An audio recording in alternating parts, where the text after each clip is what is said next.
No se ve ¿No nada. ven? ¿No ven nada? No sé, profe. Ay, ay, ay, veamos. Me parece que no lo compartiste. Vamos, no, voy a ver de vuelta, a ver.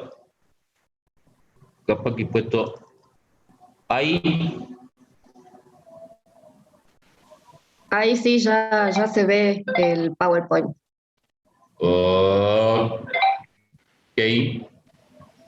Allora, Sí, ahí se ejecuta. Está. bien.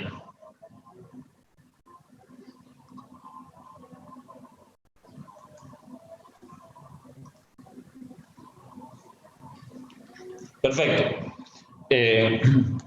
Vamos a ver entonces primeramente cuál es el concepto de las definiciones, por supuesto, generales con respecto a lo que entendemos por geología ambiental.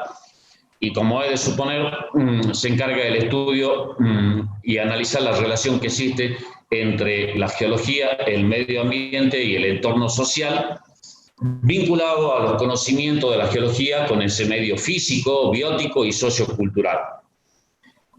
Por otra parte, la geología ambiental tiene como objetivo principal diagnosticar, prevenir y corregir los riesgos geológicos desencadenados tanto por los fenómenos naturales como aquellos fenómenos derivados de acciones directas e indirectas de la actividad humana.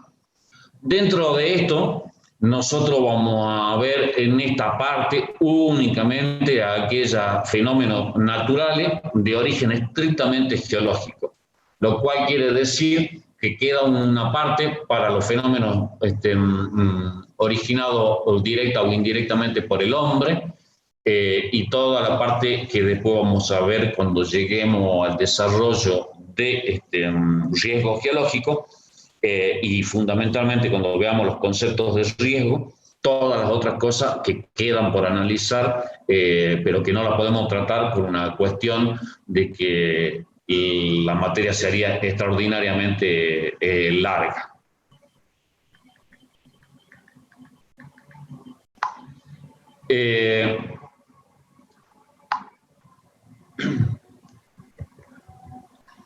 Lo primero que tenemos que analizar cuando hablamos de la geología ambiental es, por supuesto, los conceptos que están vinculados a esa relación que existe entre la geología, el entorno físico, biótico, que se denomina ambiente, y, por supuesto, los actores que actúan en ese entorno, que es la sociedad, es decir, todo y cada uno de nosotros. Por lo tanto, tenemos que analizar que la naturaleza está conformada por algo que conocemos como ecosistema, que es un conjunto de elementos bióticos y abióticos, y las relaciones que se establecen entre estos elementos. Claro está que esta relación entre los elementos bióticos y abióticos suelen ser complejas, por eso genera un ecosistema, ¿no?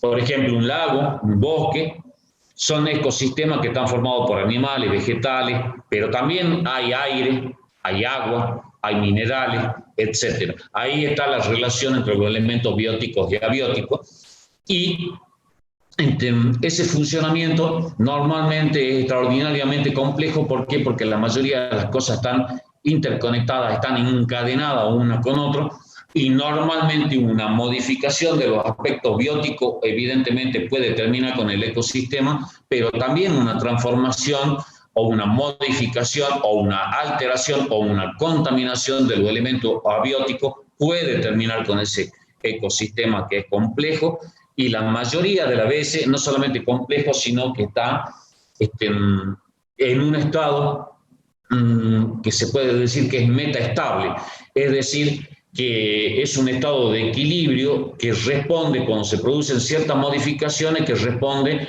normalmente rápidamente a esas situaciones de modificación.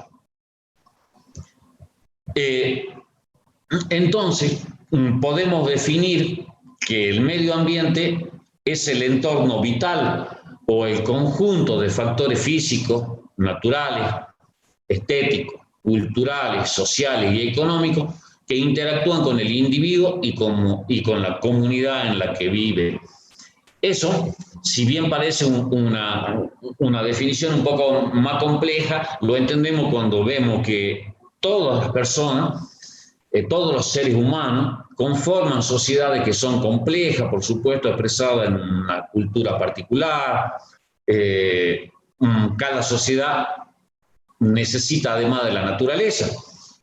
¿Para qué? Para poder vivir. Y también cada sociedad se va a relacionar con la naturaleza de una forma muy particular, porque evidentemente siempre la presencia del hombre como tal, la presencia del género, del humano, va a generar transformaciones en el entorno, en la naturaleza. ¿Por qué existen esas transformaciones? Porque se necesita de algo que nosotros conocemos como recursos naturales para poder desarrollarse y tener bienestar como sociedad. Esta transformación que produce los individuos en el espacio natural se denomina ambiente. Es decir, eso es el ambiente, ¿no? Es una cosa extraordinariamente compleja y nos damos cuenta de que muchas veces cuando escuchamos de que se habla del ambiente de acá, del ambiente de allá, después terminamos entendiendo que hay personas que únicamente repiten el concepto y no terminan de entender el alcance del mismo. Entonces, este medio ambiente es una fuente de recursos que va a abastecer a las sociedades, a los individuos, a las comunidades, de materias primas y de energía que necesita para su desarrollo y para vivir, por supuesto. Entonces, los elementos que la sociedad obtiene de la naturaleza, de ese espacio natural o ecosistema, se denominan recursos naturales. Y estos recursos se convierten, estos elementos que tienen la naturaleza o el ecosistema se convierten en recursos naturales en la medida en que hay una sociedad que los valora.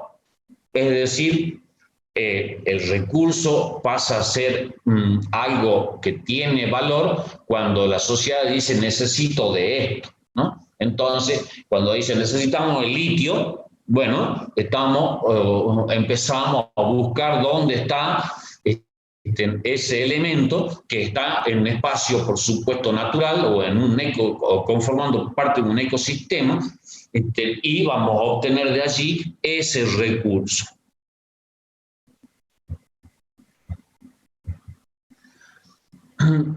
Cuando hablamos entonces de recursos naturales, tenemos que hacer una diferenciación entre recursos naturales renovables, que son aquellos de origen biológico y que se caracterizan por regenerarse con bastante rapidez y lo más importante es que tienen posibilidad de renovación. Dentro de los recursos naturales renovables se incluye a todo aquello que son utilizados por el hombre durante un periodo, pero que más tarde o más temprano vuelven a aparecer sobre la Tierra, ¿no? Entonces, son recursos naturales, obviamente, las plantas que el hombre toma para alimentarse, y la diferencia fundamental es que, vuelvo a repetir, tienen capacidad de autorregenerarse o de regenerarse nuevamente y volver a aparecer durante el tiempo de la vida de una persona, para que se entienda. Sin embargo, cuando hacemos un análisis un poquitín más fino de esta definición, hay que tener en cuenta que estos recursos naturales renovables no son eternos en su capacidad de renovación. ¿Qué quiere decir esto? ¿Tienen capacidad de regenerarse? Sí. ¿Tienen capacidad de volver a aparecer? Sí. Pero hay que saber que no son eternos en su capacidad de renovación. Porque si no se efectúa un manejo correcto de esos recursos, como puede suceder, por ejemplo, cuando se efectúa la tala indiscriminada de un bosque, bueno, sacaste los bosques nativos hiciste desaparecer todas las plantas nativas y después no vuelve a aparecer así nomás. No vuelve a aparecer. Normalmente no vuelve a aparecer. Otro ejemplo que hay que ser cuidadoso con el análisis es el agua. Porque sabemos que el agua es un tipo de recurso que está íntimamente ligado a lo que conocemos como ciclo hidrológico, de lo que hemos visto y de lo que conocemos de hidrogeología, y en realidad la cantidad de agua que hay en el planeta es la misma y se mantiene como tal. Pero cuando hablamos del agua y introducimos el concepto de contaminación, por ejemplo, podemos hacer de que la calidad se vea afectada de una manera tal de que no la podamos usar durante la vida de una persona e incluso durante varias generaciones. Más allá que más tarde o más temprano en el ciclo hidrológico puede volver a aparecer esa agua ya de nuevo con una calidad apta para el consumo, pero pueden pasar miles de años, cientos e incluso millones de años para que esto suceda. Entonces, en el caso del agua, el concepto es mucho más restringido y hay que ser cuidadoso con la idea.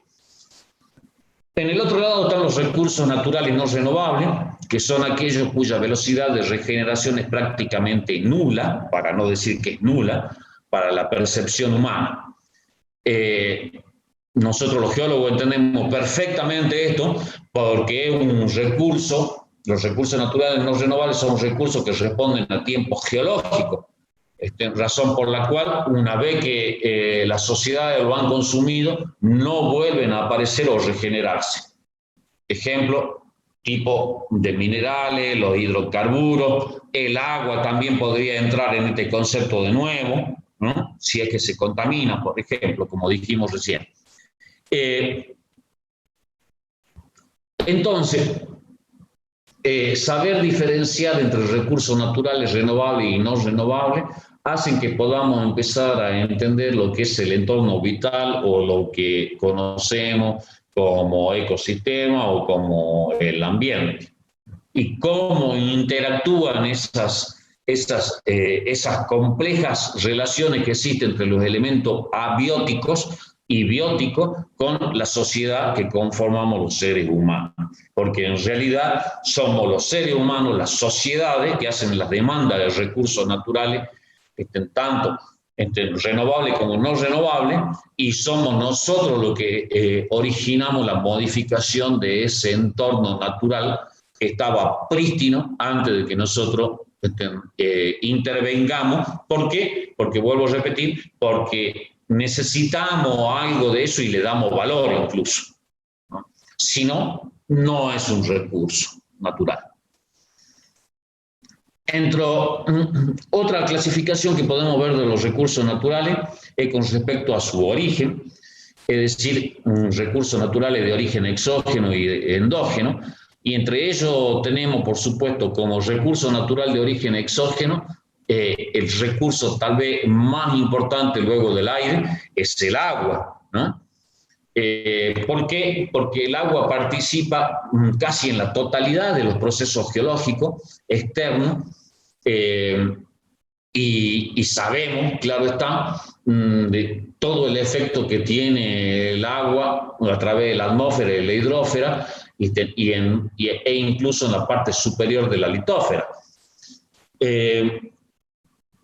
Por otro lado, sabemos que el agua en nuestro planeta está distribuida de una manera muy particular, ya que el 97,3% es agua salada y es agua que no está disponible para el ser humano en forma directa. Por lo tanto, la importancia mayor con respecto a este recurso está en las fuentes de agua dulce.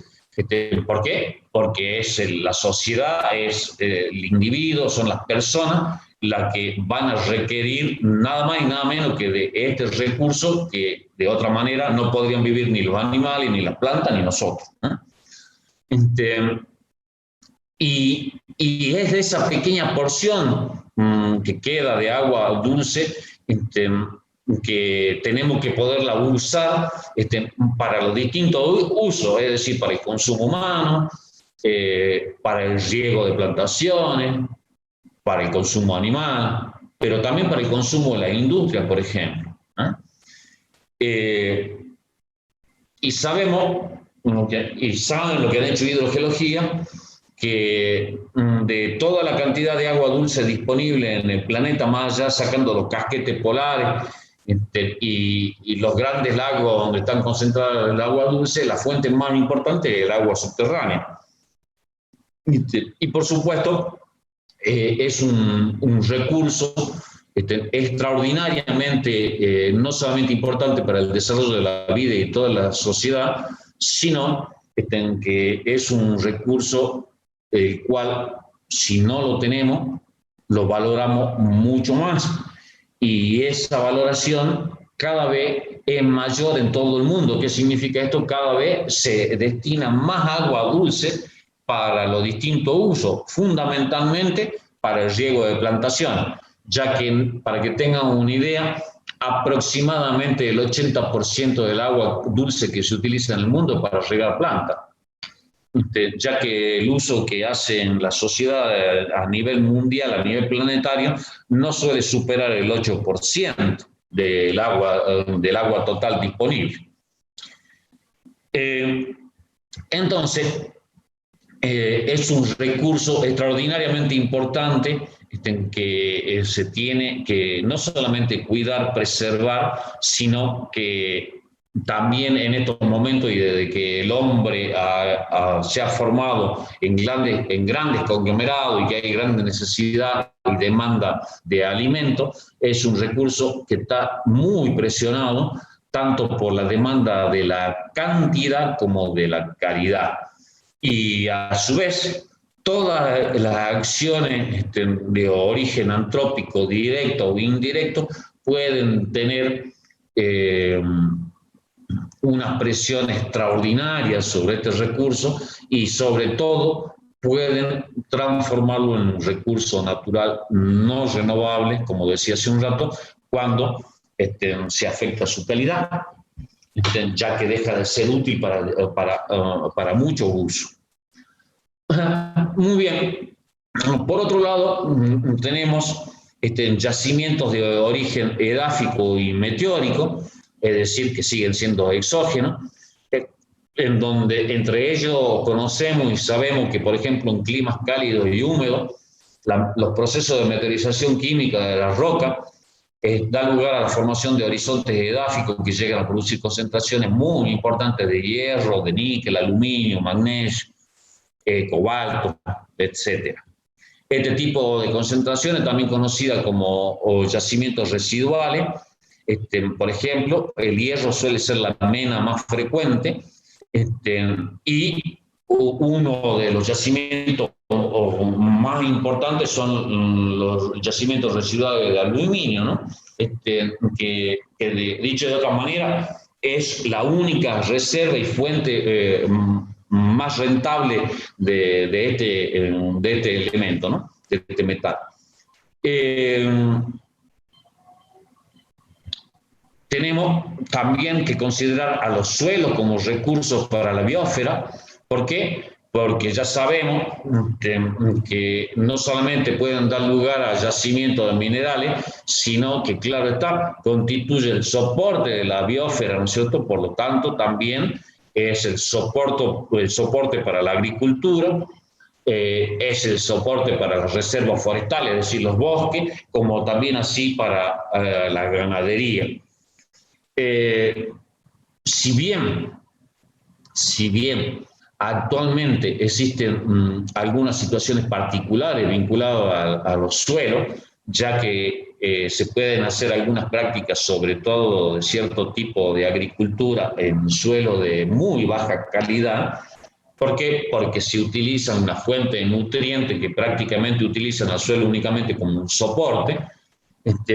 El suelo sigue siendo, por supuesto, uno de los recursos más extraordinarios que tiene la geología como aporte a la biosfera, porque no solamente ahí se producen situaciones de soporte para actividad, sino que se producen situaciones de proceso de modificación química, de procesos de modificación microbiológica, etcétera, etcétera, etcétera, que son extraordinariamente importantes para muchos otros recursos. Por supuesto que la deforestación suele generar que los suelos entren en procesos muy rápidamente de degradación y de erosión sobre todo, lo cual puede generar que se conviertan suelos fértiles o potencialmente importantes para distintas actividades, se conviertan en suelos inservibles. ¿Por qué? Porque sabemos que el suelo como tal no se forma de un día para el otro, sino que lleva tiempo geológico. De vuelta, fíjense cómo el concepto está dando gira alrededor de que si el recurso va a ser renovable o no renovable, más allá del origen, que sea exógeno o endógeno, como termina viendo. Bueno, dentro de estos recursos de origen exógeno también hay algunos yacimientos sedimentarios, que yo no voy a hacer ninguna apreciación, por supuesto, porque no soy ni especialista, ni me interesa hacerlo, pero dentro de ellos están los famosos yacimientos de hierro sedimentario, que son conocidas en la jerga geológica como las formaciones férricas bandeadas, y que son claramente originados en procesos de origen sedimentario que dan lugar a la formación de estos yacimientos que son extraordinariamente ricos, ya que actualmente siguen constituyendo la mena principal de extracción de este metal. Algo un poco más sofisticado desde mi punto de vista, pero que evidentemente existe y se hace y se utiliza y se aprovechan, son los denominados nódulos abisales, ya que se ha podido descubrir que en los fondos oceánicos en muchos lugares se encuentran cubiertos de nódulos esféricos con diámetros que van de 1 a 15 centímetros. Esos nódulos están compuestos fundamentalmente por manganeso, que suele alcanzar del 27 al 30%, y hasta leyes del 35 y al 55%. Y actualmente estos yacimientos, si bien no se explotan económicamente todavía, son considerados como una fuente de estos elementos y de otros muy importantes, y que claramente, nuevamente, están vinculados a los recursos naturales no renovables, ¿no? Después están las concentraciones minerales en el curso de agua, es decir, los placeres. Sabemos, cuando pensamos y hablamos de placeres, lo primero que pensamos son los placeres de oro, pero bueno, sabemos que existen muchos otros tipos de placeres, como de casiterita, de rutilo, de zircón, de ilmenita, de wolframita, ¿no? También oro, plata, diamante, etc.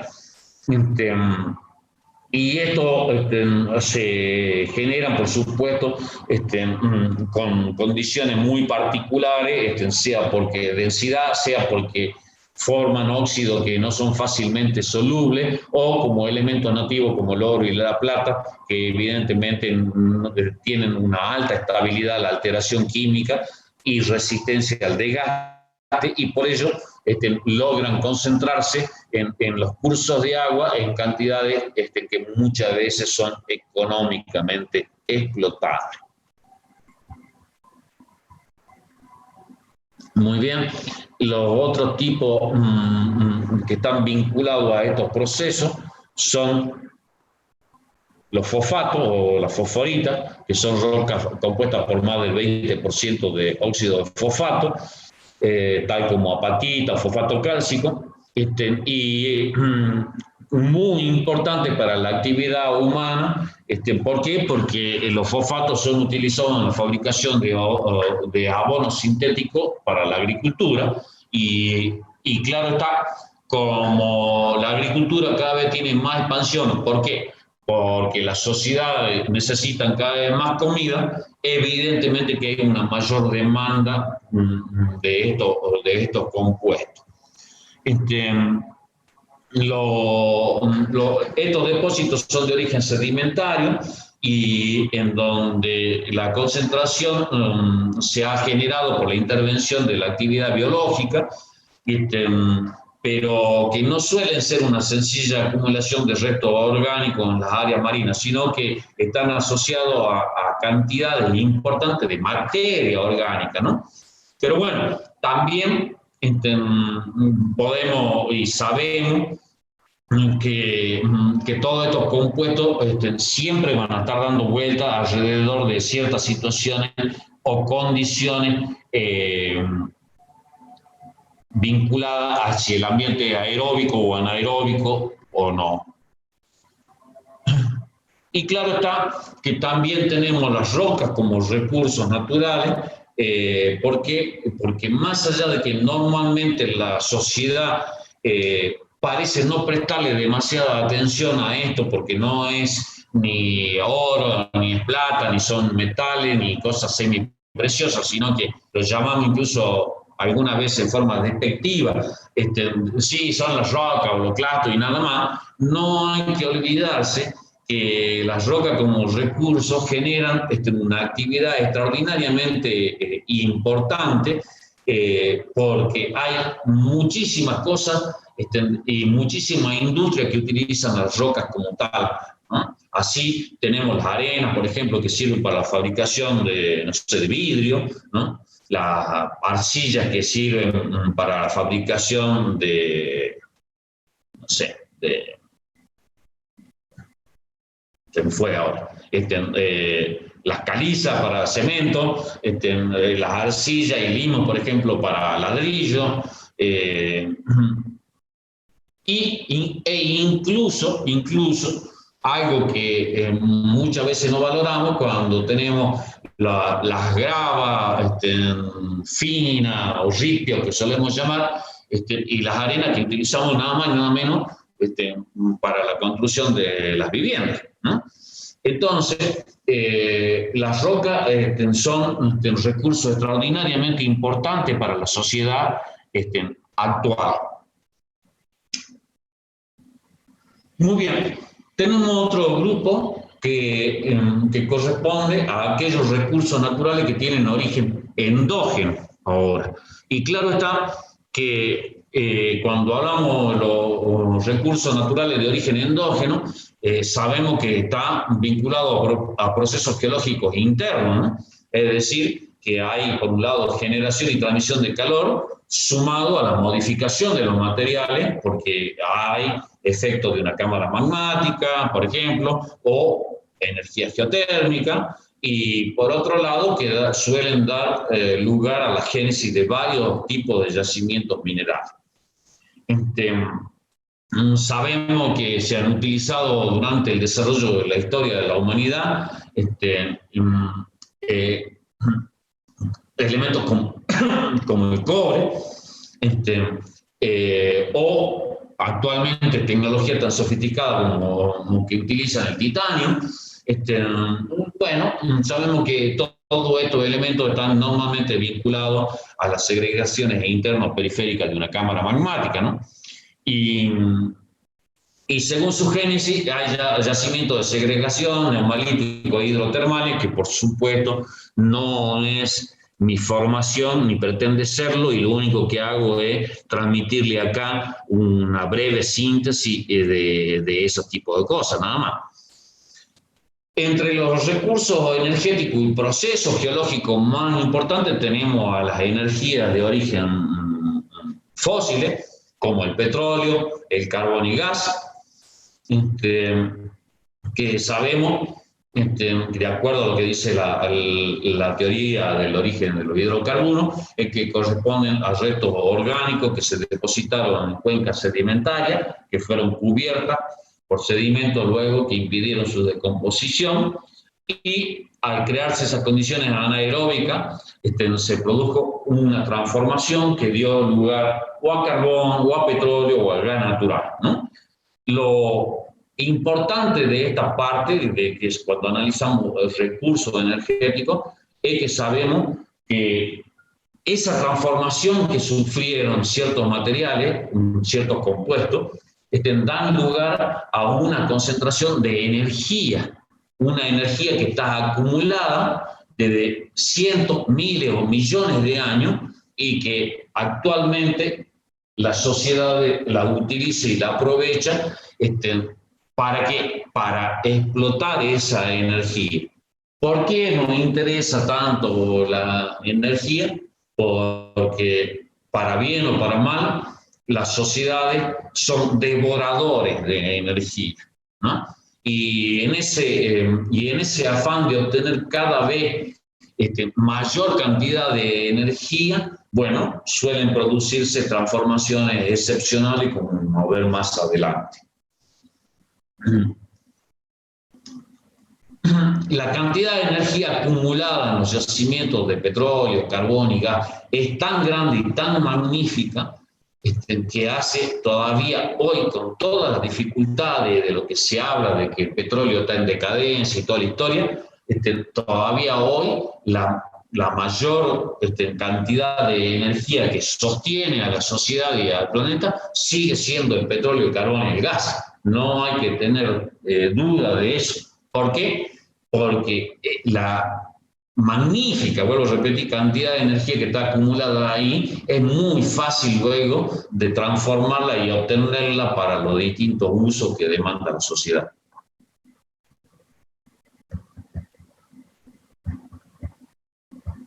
Bueno, en el otro grupo están las pizarras bituminosas y arenas asfálticas, que es más o menos lo mismo de lo que vimos anteriormente, pero claro, hay lo que se denomina un menor grado de maduración o hay una maduración incompleta y no han llegado a evolucionar a carbón o a petróleo, a gas. Pero lo cierto es que las arenas asfálticas suelen aparecer normalmente impregnadas por petróleo semisólido y muy espeso, y suele ser en algunos países, por ejemplo, Canadá y gran parte del norte de los Estados Unidos, existen yacimientos extraordinarios, ¿no? de arenas asfálticas y pizarras bituminosas, o como nosotros acá en Vaca Muerta, donde hay pizarras bituminosas, que generan los famosos tipos de yacimientos que ustedes conocen ahora.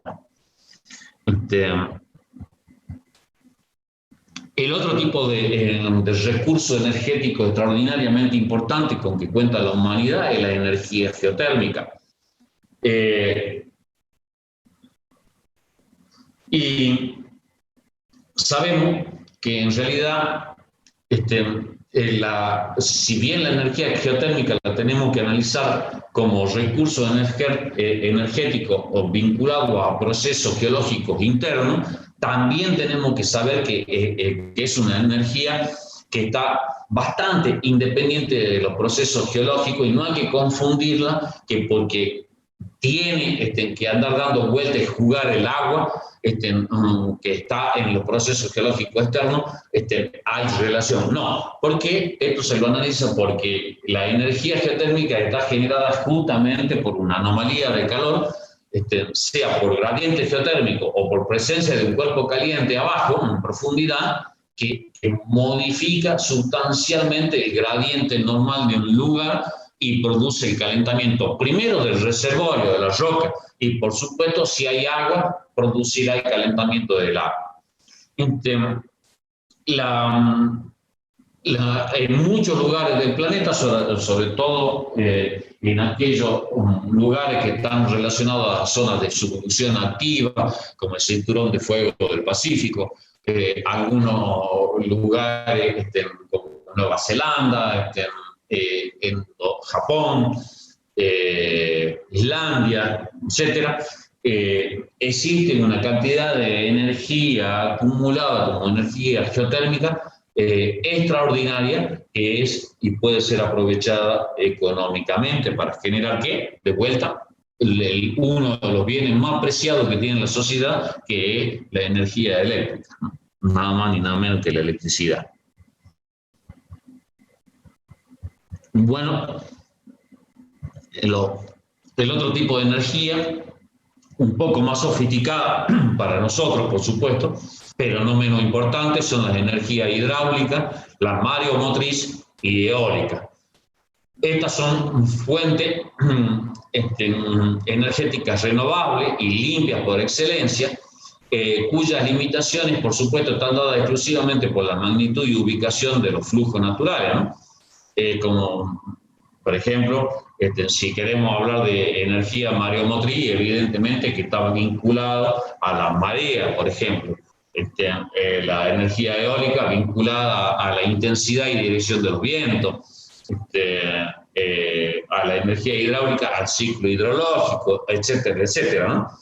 Pero son energía limpia y el mundo está empezando cada vez más a mirar estos tipos de energía para ir pensando que se debe reemplazar en algún momento nuestra energía disponible por excelencia, que son los hidrocarburos, ¿no?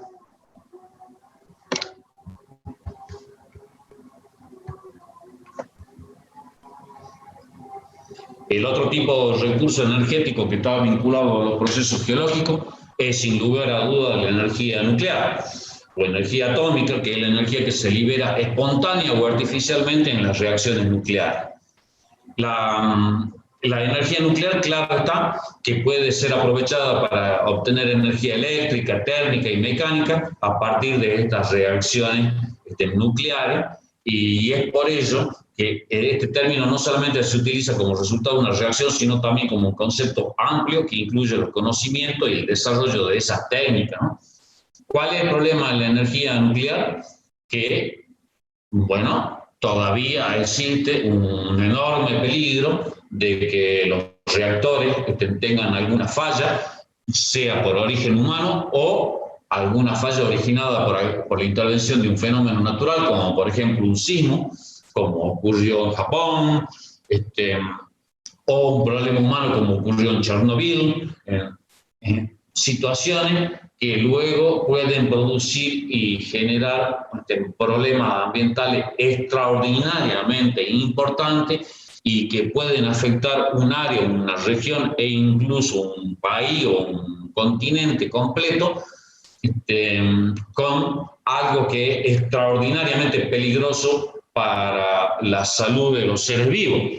¿Por qué? Porque entre las formas de radiación que existe cuando se produce la liberación de energía durante una reacción nuclear, existen aquellos tipos de ondas o rayos que tienen una capacidad mutagénica o que generan muchos tipos de cánceres en los seres vivos, no solamente en los humanos. Muy bien. El próximo término que nos queda para ver es contaminación. Vamos a hacer un breve descanso de 10 minutos hasta las 10 y de ahí continuamos. ¿Les parece bien? Bueno, profe.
Muy bien.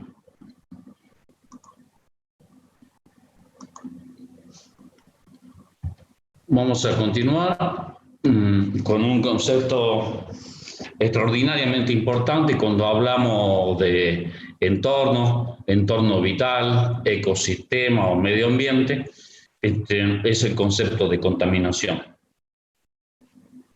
Bueno, el concepto de contaminación no es tan sencillo como muchas veces se puede asumir, y más adelante vamos a ver el por qué.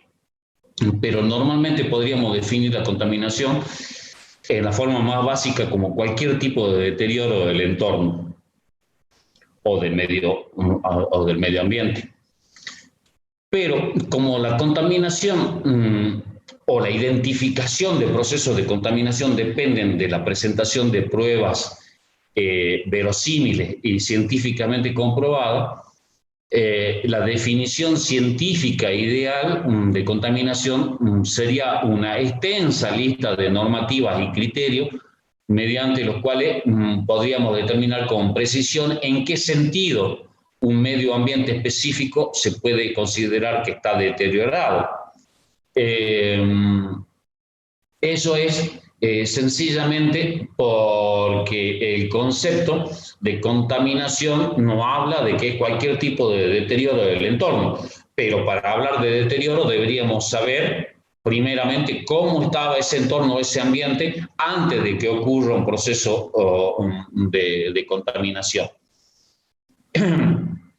Lo cierto es que normalmente vamos a hablar también conceptualmente de contaminación cuando señalemos y nos demos cuenta de que para que podamos decir tal o cual lugar está en proceso de contaminación, está contaminado, está deteriorado por algo, es que deberíamos pensar que sencillamente una sustancia está en un lugar determinado en donde naturalmente no debería estar y además está en una cantidad que supera ciertas normativas específicas. Más o menos eso es lo que deberíamos tener en consideración. Esto, para dar un ejemplo relativamente simple, podría ser, por ejemplo, que digamos, el agua subterránea en el Valle de Lerma está contaminado en parte, está contaminado por boro. Y bueno, alguien puede preguntar, ¿y por qué decimos que está contaminado por boro? Y nosotros como geólogos podemos responder muy firmemente, mirá, está contaminado por boro porque aquí, en este ambiente, que se llama Valle de Lerma, naturalmente no hay fuente de este elemento, no hay fuente de boro. Es decir, no tenemos roca a la vuelta donde haya, por ejemplo, turmalina, que podrían dar lugar a la presencia de boro. No hay a la vuelta yacimiento evaporítico como borato. Por lo tanto, es un elemento que es extraño a este ambiente. Y además, tiene que estar por encima de cierto umbral. ¿Qué umbral va a ser en este caso? Un valor tal que está fijado por las normas de calidad de agua, cuando hablamos de agua, en donde se ha comprobado que por encima, por ejemplo, de 0,5 miligramos litro de boro en el agua para consumo, es algo nocivo para la salud de las personas y de los animales y de muchos vegetales. Entonces, eso es contaminación. Ahora, si estamos en el ambiente de la Puna, donde geológicamente el elemento boro abunda, y encontramos boro en el agua superficial o en el agua subterránea, no podemos decir que hay contaminación por boro. ¿Por qué? Porque naturalmente en ese ambiente, en ese entorno natural, en ese medio ambiente, el elemento boro está presente. Eso es uno de los conceptos más trascendentes de esto. La contaminación también hay que saber que puede ser química, tanto en estado sólido, líquido o gaseoso, puede ser física, como fuentes de calor, ruido y radiactividad, o puede ser biológica, con presencia de bacterias, virus y otros tipos de microorganismos. El otro concepto que tenemos que tener presente para el desarrollo de todo lo que es la materia de acá en adelante es el concepto de explotación intensiva de los recursos. ¿Qué quiere decir explotación intensiva de los recursos? Bueno, sabemos nosotros ya que el hombre en sus diferentes actividades genera significativos cambios o efectos sobre el ambiente o sobre el entorno. Estos efectos, que muchas veces, que la gran mayoría de veces son negativos, vamos a ver que más adelante que también puede ser positivo, pero normalmente son negativos, se manifiestan a distintas escalas y a distinta magnitud, por supuesto, ¿no? Aunque uno intuye que la interacción del hombre con el entorno puede ser beneficiosa o perjudicial, en realidad son los efectos negativos lo que generan la preocupación en la sociedad, en los gobiernos, en los organismos internacionales, en el mundo científico, etc. ¿Por qué? Porque claramente que los efectos negativos son los que producen el deterioro o pueden llevar al deterioro de tal o cual recurso, ¿no?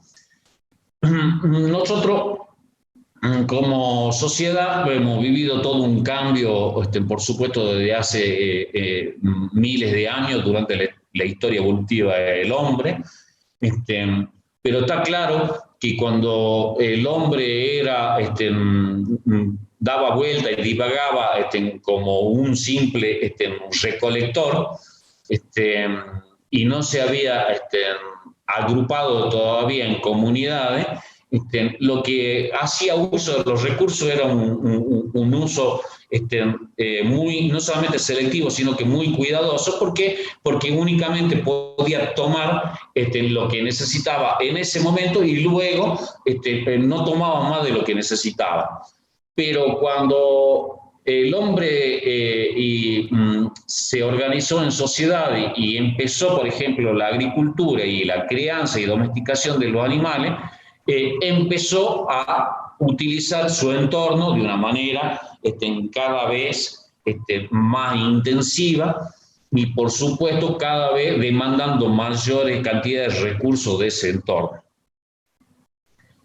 El pico de este cambio fundamental, que puede ser medido todavía por sus consecuencias y porque supuesto ha generado una modificación a nivel global, es a partir de la revolución industrial, que es cuando se produce el crecimiento económico basado en los procesos de tecnificación.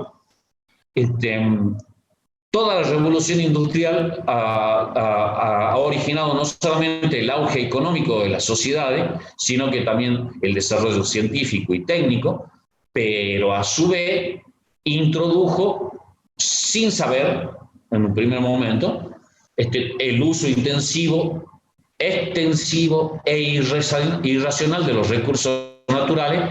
¿Por qué? Porque necesitaba y se dio cuenta que su crecimiento económico se podía acelerar a medida que utilizaba cada vez más recursos.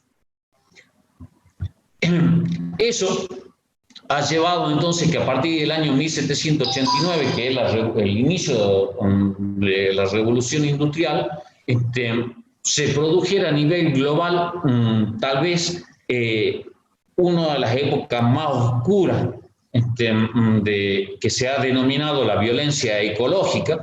¿Por qué? Porque todo el uso de estos recursos naturales no solamente fue intensiva, sino que fue totalmente descontrolada, y en muchos lugares del planeta incluso hubo una depredación de estos recursos naturales a favor de seguir sosteniendo un modelo económico que era muy notable, pero que luego nos dimos cuenta de que era para nada sustentable. Y ello, sin lugar a duda, fue poco a poco atentando contra la propia sociedad, primero. y luego contra la humanidad toda, como estamos empezando a vivir desde hace un tiempo y como estamos empezando a verlo cada vez más. No hay que olvidar que además estamos en un planeta donde somos aproximadamente 8.000 millones de personas que generan una presión enorme sobre los recursos naturales. Y eso ha llevado a cambios y a modificaciones tan sustanciales que actualmente estamos empezando a vivir, si ya no estamos viviéndolo, las consecuencias de aquella depredación que ha continuado, se ha iniciado, perdón, en aquel entonces y ha continuado durante todo este tiempo y todavía hoy lamentablemente continúa. Entre ellas son cosas como vamos a ver, que son los cambios y modificaciones que se observan a nivel global. Lo cierto es que la explotación intensiva de los recursos naturales da lugar a la saturación de la capacidad asimiladora y regeneradora de la naturaleza y pueden llevar a perturbaciones que son irreversibles, ¿no?, del equilibrio ecológico, cuyas consecuencias a largo plazo no son fácilmente previsibles, como dicen la mayoría de los expertos a nivel mundial. ¿Por qué? Porque, claro, explotar de una manera descontrolada los recursos muchas veces no solamente lleva a estas perturbaciones irreversibles, sino que se rompe el equilibrio ecológico, y el equilibrio ecológico, como hemos visto al principio, es un equilibrio metaestable. Es decir, que se produce una modificación fuerte y el sistema rápidamente responde a esa perturbación y en la mayoría de los casos volver a encontrar ese equilibrio es extraordinariamente difícil, por no decir que la mayoría de las veces es imposible, ¿no? ¿A qué lleva la explotación intensiva de los recursos? Sin lugar a duda, al agotamiento del recurso, al agotamiento temprano de ese recurso por un lado, y también a no permitirle que haya un tiempo de regeneración si hablamos de un recurso natural renovable, ¿no? Entonces, ese agotamiento del recurso lleva, por otra parte, al deterioro del ambiente y ocasiona un daño por ese recurso, por el uso de ese recurso. Por lo tanto, la explotación intensiva de los recursos naturales y de los factores de producción de los recursos naturales, como son la tierra y los mares, plantea problemas como el agotamiento de los recursos energéticos y marinos, la deforestación, el empobrecimiento de los suelos, la salinización de las aguas subterráneas, la contaminación de los lagos y ríos de agua dulce, etcétera, etcétera, etcétera. Una situación extraordinariamente compleja, ¿no? Y eso termina llevando a que se genere un marco de discusión que se ha denominado la problemática ambiental, que actualmente tiene una dimensión global. ¿Qué significa eso? Que nada más ni nada menos que el problema no es de un país o de una sociedad en particular, sino que adquiere una dimensión a lo largo y ancho de todo el planeta y hace referencia al problema producido ¿por quién? Por nosotros, sin lugar a duda, a lo largo de la historia, afectando al planeta y a toda, por supuesto, la sociedad. ¿Por qué? Porque si agotamos los recursos de un lugar prematuramente o modificamos sustancialmente ese entorno, ¿qué hacemos después? ¿De dónde sacamos esos recursos?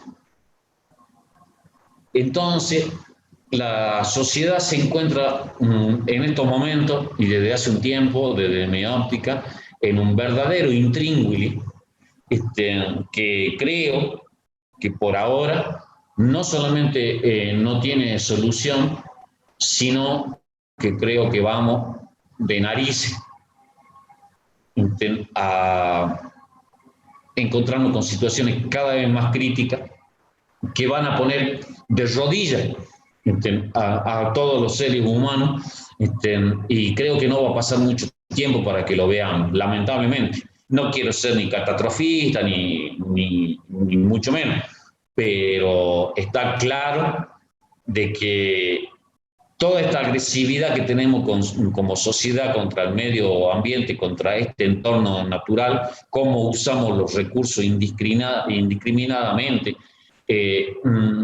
cómo somos de agresivos con el entorno físico y biótico, sin lugar a dudas nos va a llevar a problemas cada vez más serios. Y creo que es aquí donde la profesión que abrazamos y que queremos y que amamos y que nos estamos formando puede hacer su contribución a cambiar o a empezar a cambiar este paradigma que durante mucho tiempo en las ciencias geológicas no ha sido atendido convenientemente. De hecho, todavía existen muchas personas, muchos profesionales de la ciencia de la geología que consideran que el problema ambiental es un problema de los ambientalistas y de las personas que únicamente están preocupadas por los efectos sociales que ocurren y nada más, que no pasa más nada. Pero la verdad que el problema es mucho más serio y por lo menos merece un análisis, una reflexión y parar y detenerse un momento y ver cómo interactuamos con este medio ambiente que cada vez está más y más presionado, ¿no? Estos problemas ambientales que tienen dimensión global se refieren a situaciones ocasionadas por actividades, procesos o comportamientos humanos, económicos, sociales, culturales y políticos, que trastornan, modifican ese entorno y ocasionan impactos negativos sobre el ambiente primero, luego sobre la economía y por supuesto sobre la sociedad toda. De vuelta, ¿por qué? Porque la naturaleza es la única que nos puede dar los recursos que nosotros necesitamos y nos alimentamos de esos recursos. ¿Cuáles son esos problemas globales que están en análisis desde los últimos años que cada vez deben ser, no solamente prestarle más atención, sino ver cómo ocurren esas modificaciones y hasta dónde impactan en las distintas sociedades que están distribuidas a lo largo del planeta? Son, por ejemplo, durante mucho tiempo se habló de la destrucción de la capa de ozono. Ahora escuchamos constantemente sobre los problemas del calentamiento global.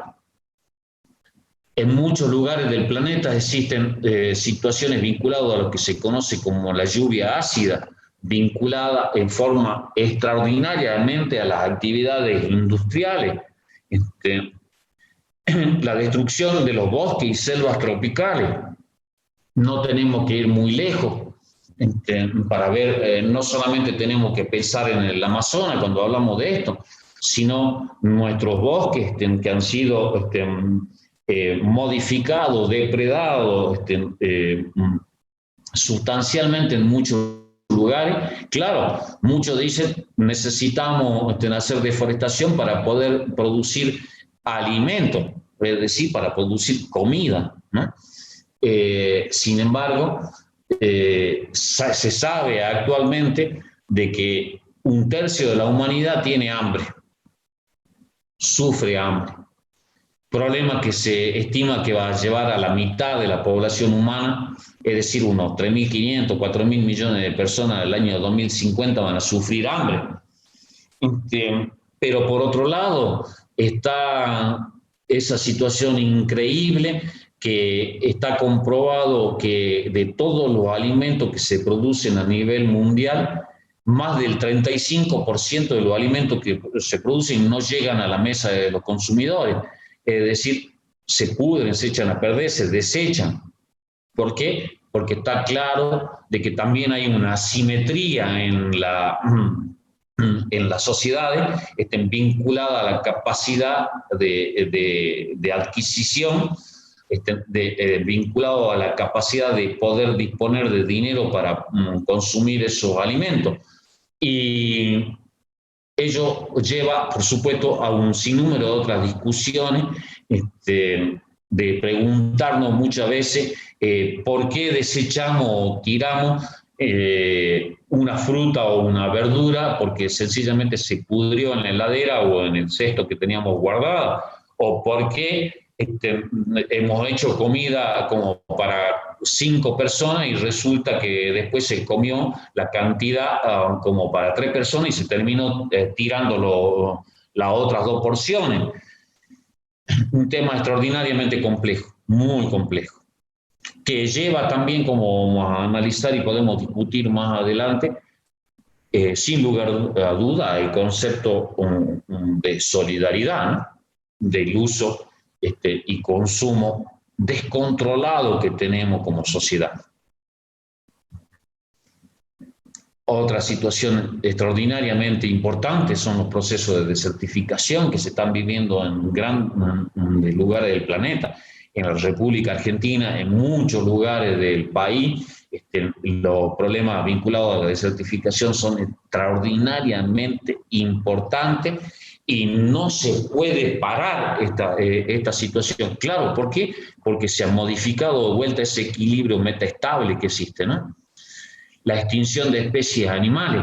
Bueno, desde que el hombre está sobre la Tierra se han producido extinciones de especies animales y todavía hoy se siguen produciendo, y está claro de que a medida de que la humanidad se siga expandiendo y ocupando los nichos y espacios vitales de esas comunidades animales, seguirán ocurriendo lamentablemente esas extinciones, ¿verdad? Y así llegará el momento en que en mi caso, nuestros nietos, o en el caso de ustedes, sus hijos o sus nietos, vayan a conocer algún tipo de animal únicamente porque, por una fotografía o por una filmación, ¿no? Y no lo puedan ver en vivo y en directo nunca más. Bueno, el otro gran problema son la disposición final de desechos tóxicos, por supuesto. La contaminación de los océanos es algo gravísimo. La contaminación atmosférica igual. La pérdida de diversidad biológica, claro está. La degradación de las cuencas hídricas, otra situación muy, muy compleja vinculada después a todo lo que son ciertos tipos de riesgos geológicos. Y la contaminación de suelos, agua, plantas, animales y seres humanos por efectos de plaguicidas y otras situaciones más, hacen que vivamos entonces problemas que tienen carácter global, que son extraordinariamente complejos y que, vuelvo a repetir, es muy posible que nos lleve al borde del caos en no muchos años más. Claro está que posiblemente yo ya no lo vea y espero que sea así, ¿no? Entonces, estamos viviendo una crisis ambiental y la gravedad de la crisis se manifiesta nada más ni nada menos en su carácter global. Y ese carácter global está expresado en el agotamiento de los recursos renovables y no renovables, en la distribución desigual que existe en el consumo de energía entre los países y en la disminución de la capacidad del sistema para asimilar los desechos producidos por la sociedad. Esas son las cosas extraordinariamente complejas y que nos indican que estamos en una situación que, vuelvo a repetir, creo que estamos al borde, ¿no? Al borde del abismo como sociedad, y que si no intervenimos pronto y empezamos a actuar para hacer algo y modificar, va a ser muy difícil, muy, muy difícil.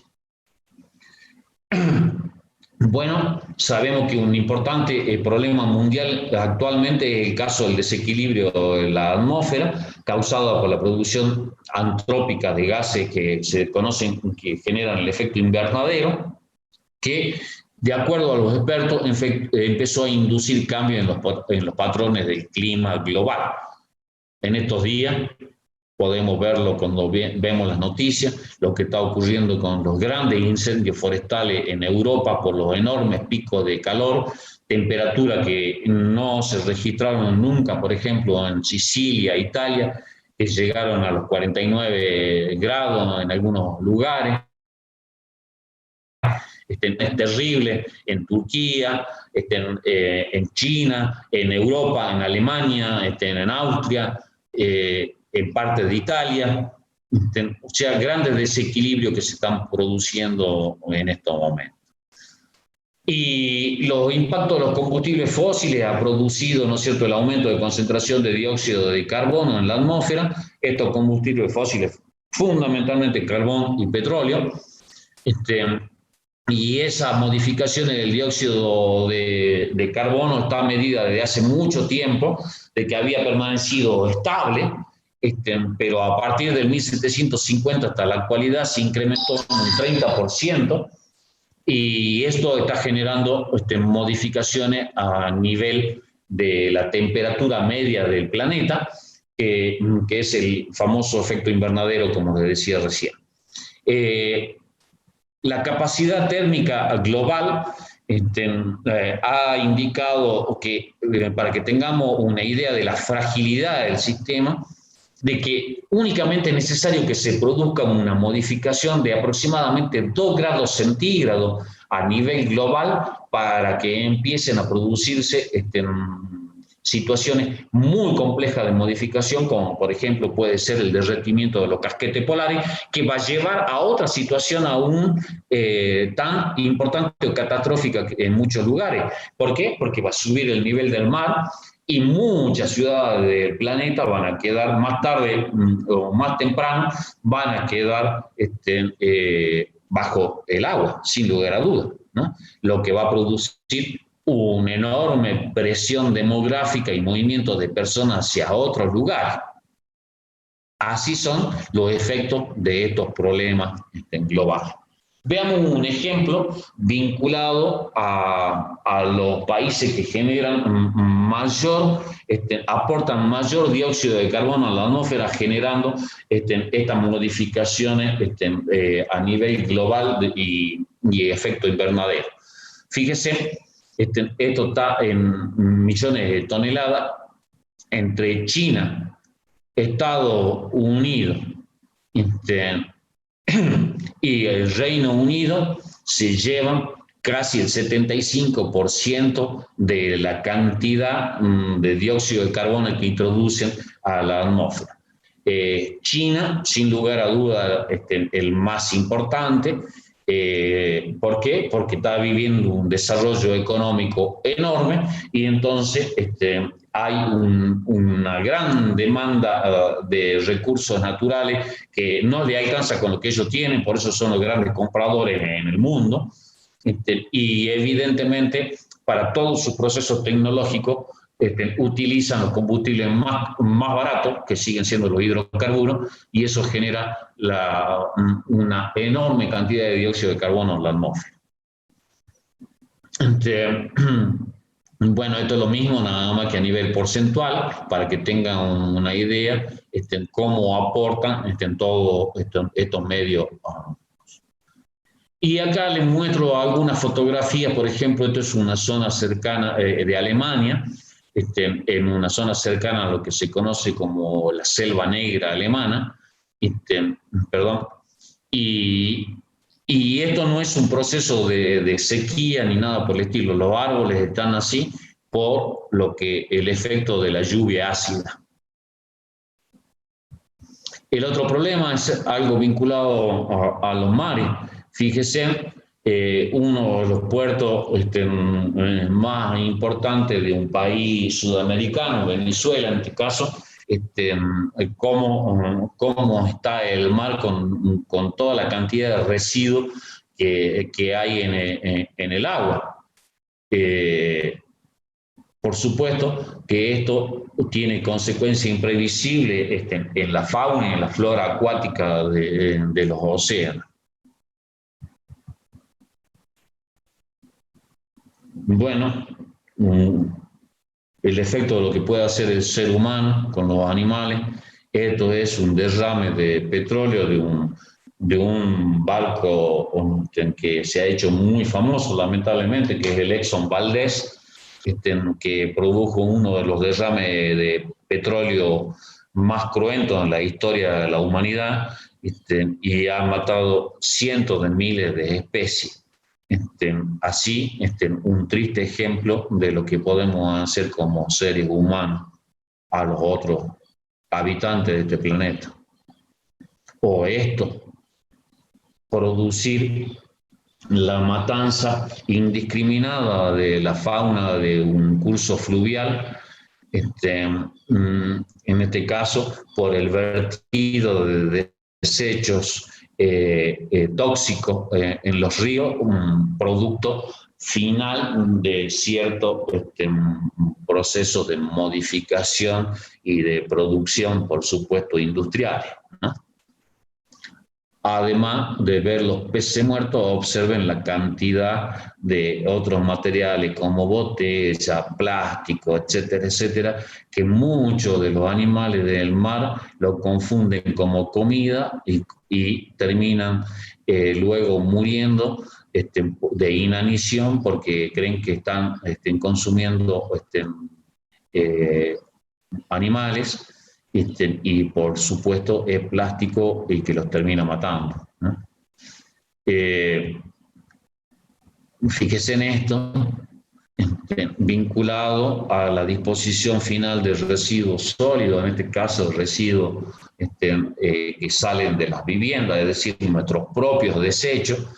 El ejemplo es, hay un curso fluvial, es decir, toda la basura está tirada en un río, ¿no? En este caso no hay que ir a buscar un ejemplo en ninguna parte del mundo, porque lamentablemente esta es una fotografía que tomé hace unos años en el río Mojotoro, antes de llegar a la Ruta Nacional 34, antes del puente que existe sobre la Ruta Nacional 34. Dispuesta toda la basura en el cauce del río, y como nuestros ríos son de carácter torrencial, se hace esto de manera que cuando viene la creciente explosiva de verano, se termina llevando toda la basura.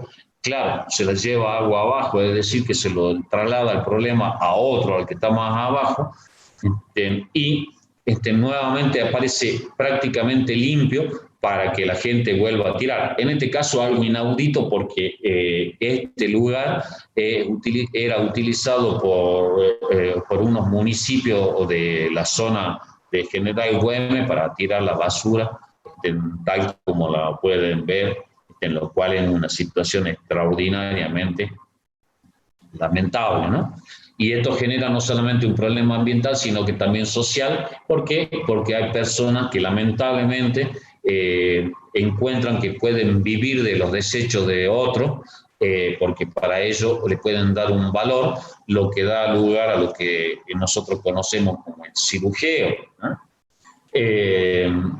Lo cierto es que también estos tipos de ambiente como el que vemos acá, como está afectado, y la disposición de residuos que no tienen ningún tipo de clasificación, no solamente interactúan negativamente con el ambiente, sino que pueden ser portadores de enfermedades terribles para las personas, ¿no?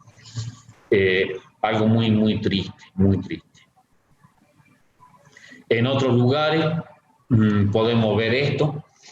Esta es una foto de un lago una foto que tomaron de un lago en la ciudad de Guatemala, que está envuelta de lagos de agua dulces extraordinarios y que actualmente no se lo pueden utilizar porque están totalmente contaminados. En este caso, porque se hace la descarga de los líquidos cloacales sin tratamiento directamente al agua.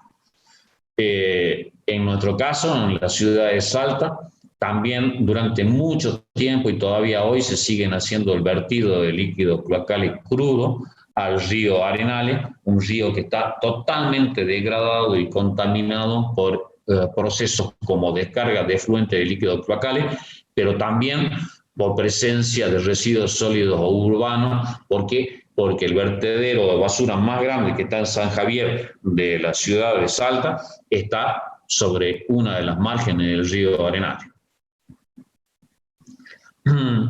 Un ejemplo de un proceso de desertificación extraordinariamente importante, esto es parte de la llanura chaqueña, esto es en la provincia del Chaco al norte, donde está en un proceso de desertificación absoluto y genera, por supuesto, ha generado en muchos lugares la migración de las personas que vivían en esos lugares porque no pueden sostener ni para que, por supuesto, que hablar de poder hacer algún tipo de plantaciones para subsistencia, porque tampoco hay pastura para que puedan sobrevivir los animales más adaptados, incluso como las cabras, ¿no? Que pueden comer casi cualquier cosa. Efecto del cambio global que tenemos.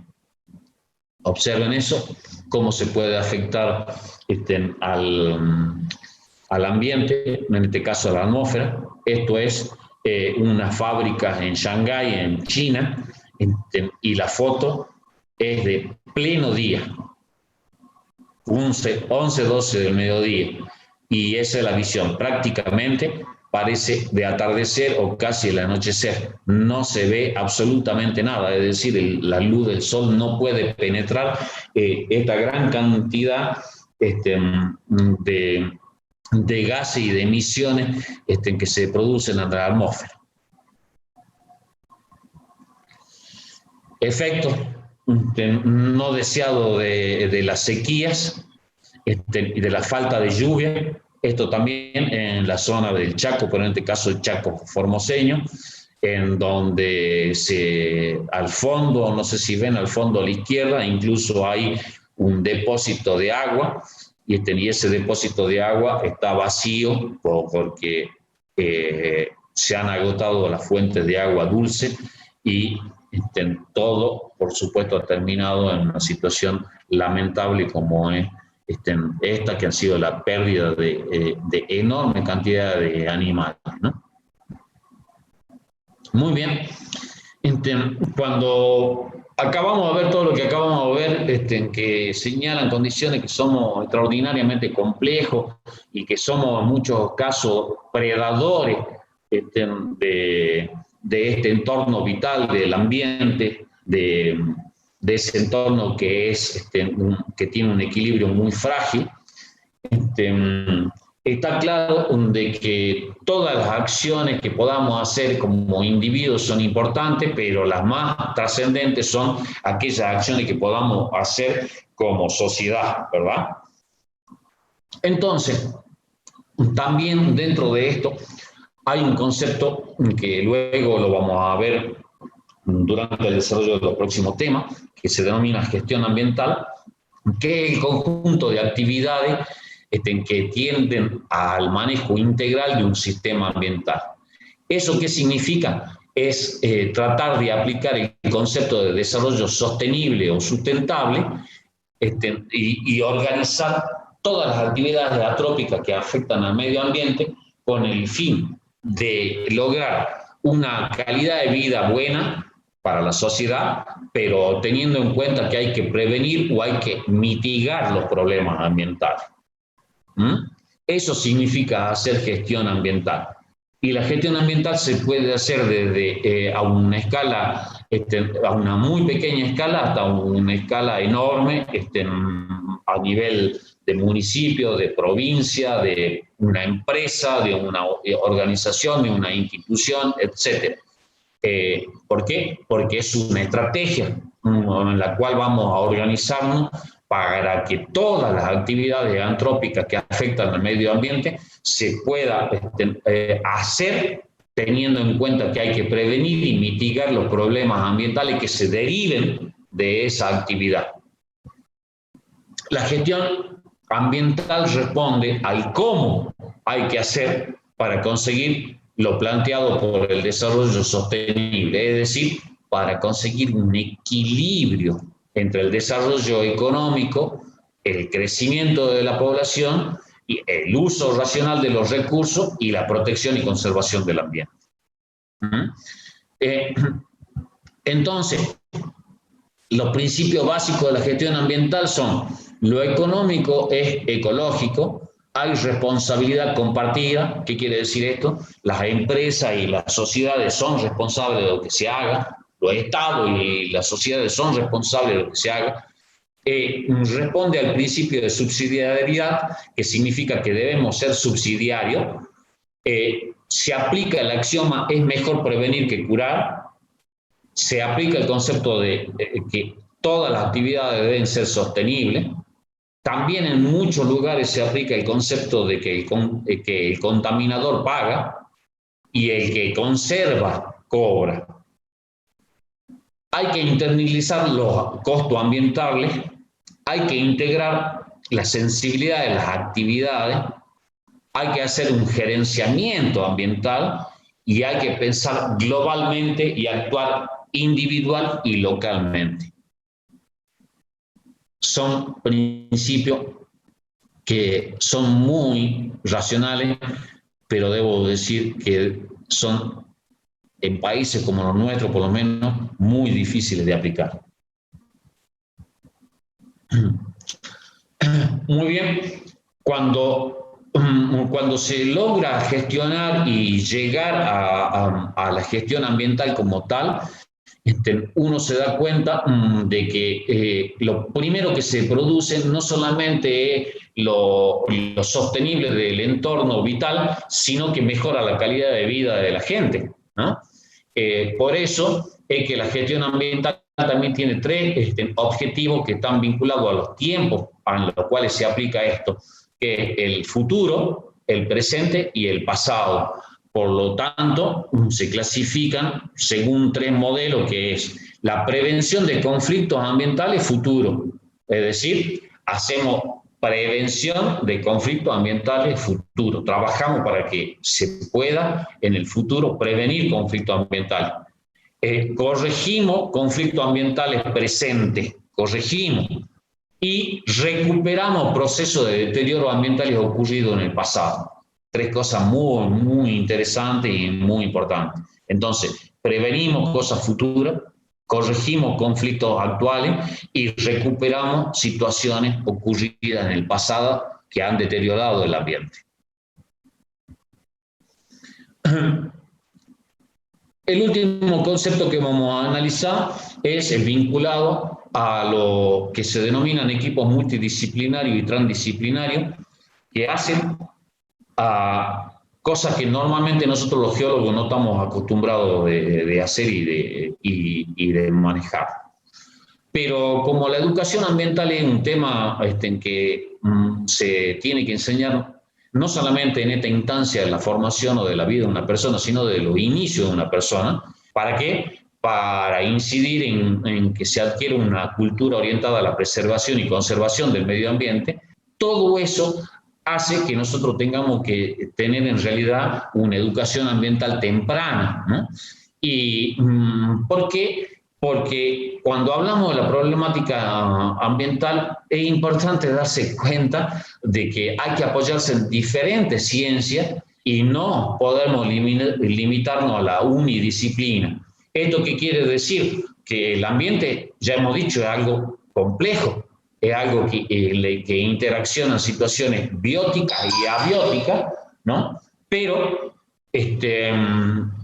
y eso conlleva a pensar en forma inmediata de que no puede ser una disciplina únicamente la que tiene que dedicarse a analizar el entorno ambiental o el ambiente, sino por el contrario, tiene que verse desde diferentes ópticas, desde diferentes formaciones, y eso lleva a que actúen para estudiar el medio ambiente diferentes ciencias. Entonces, cuando hablamos de que estudiar el ambiente tiene que estar formado y deben intervenir diferentes ciencias, claramente significa que cuando se quiere estudiar el ambiente deben existir diferentes disciplinas profesionales. Cada una va a aportar ¿qué? De manera independiente de su experiencia para poder abordar una situación concreta, pero al mismo tiempo va a estar escuchando y analizando y observando cuál es la disciplina y experiencia profesional del otro. ¿Por qué? Porque hay que pensar que yo no tengo la formación suficiente en otro tema. Por ejemplo, si se trata de problemas del medio físico, vinculados a la geología, a los recursos hídricos, a los suelos, etc., claro está que los geólogos tenemos una importancia absolutamente significativa, pero no vamos a ir a opinar de la flora y de la fauna. Para eso están los especialistas. No vamos a ir a hacer una encuesta social de preguntarle a la gente qué es lo que le pasa, cómo ve tal o cual situación, porque no somos ni sociólogos ni antropólogos sociales, ¿no? Entonces, formar un equipo multidisciplinario, es decir, que existan múltiples disciplinas o profesionales con diferentes formaciones profesionales y disciplinares, lleva a que se pueda hacer el mejor estudio y el mayor entendimiento de un ambiente particular o un entorno particular. Entonces, así se deberían abordar los estudios del entorno, este entorno complejo que hemos definido como medio ambiente, es decir, a través de la visión multidisciplinaria, ¿no? Es decir, aquella conjunto donde se reúnen varias formaciones profesionales y ¿qué es lo que hacen? Bueno, interactúan cada uno tratando de acercarse a entender lo que hace el otro y llegar luego a una visión común, y de esa manera un equipo multidisciplinario puede convertirse en transdisciplinario cuando logra ese acercamiento de idea y convergencia de ideas entre todos. Y así podemos decir entonces que nuestra sociedad compleja y el medio ambiente absolutamente complejo, tenemos una relación que todavía hoy no solamente compleja y confusa, sino que parece que andamos para acá y para allá y que todavía no terminamos de entender racionalmente cómo deberíamos interactuar con ese entorno vital que tenemos a la vuelta, ¿no? Entonces, nuestras sociedades, ya se lo había mencionado antes, nuestras sociedades, sobre todo la sociedad incluso científica, parece ir entre dos ramas, uno que son racionalistas y los otros que son catastrofistas. Los racionalistas, ¿qué dicen? Encuentran explicaciones racionales para todo. Mientras que los catastrofistas dicen que nada de lo que hace la sociedad está bien y que el hombre es un depredador absoluto, sanguinario. Bueno, hay un grupo, entre los cuales me incluyo, de que consideramos que ninguno de los dos extremos son la situación real, sino que la cosa debería estar en el medio, es decir, en un equilibrio, ¿no? Dicho de otra manera, no podemos jugar a ser absolutamente verde y decir, no, señores, esto no podemos explotar y no podemos sacar, por ejemplo, estamos haciendo depredación de los recursos del litio de la provincia y de la Argentina. Mientras hacemos toda esta queja y decimos todo esto con un teléfono celular en la mano, que no funcionaría si es que no tuviese una batería de litio, parece una contradicción, ¿no les parece? No a ese extremo, pero no tampoco en el otro extremo en que te dicen, metele nomás, explota sin problema, total, tenemos para 50 años. Claro, tenemos para 50 años, eso es un pensamiento absolutamente irracional, personalista, que nos lleva a pensar de que únicamente estamos pensando en nosotros y no en el futuro, es decir, no en la generación que viene. Y no hay que olvidarse que en esa generación que viene están nuestros hijos y nuestros nietos. Por lo tanto, esta relación tiene que ser atendida convenientemente y es aquí donde considero que tenemos que pensar como sociedad para ver cómo manejamos y cómo nos comportamos en esta situación tan compleja que hasta hace poco, los geólogos ni siquiera tuvieron posibilidad remota de poderse formar y tocar estos temas como los que estamos viendo ahora. Y si me permiten, quiero señalar de que el futuro de la profesión, el futuro muy importante que veo para la ciencia geológica,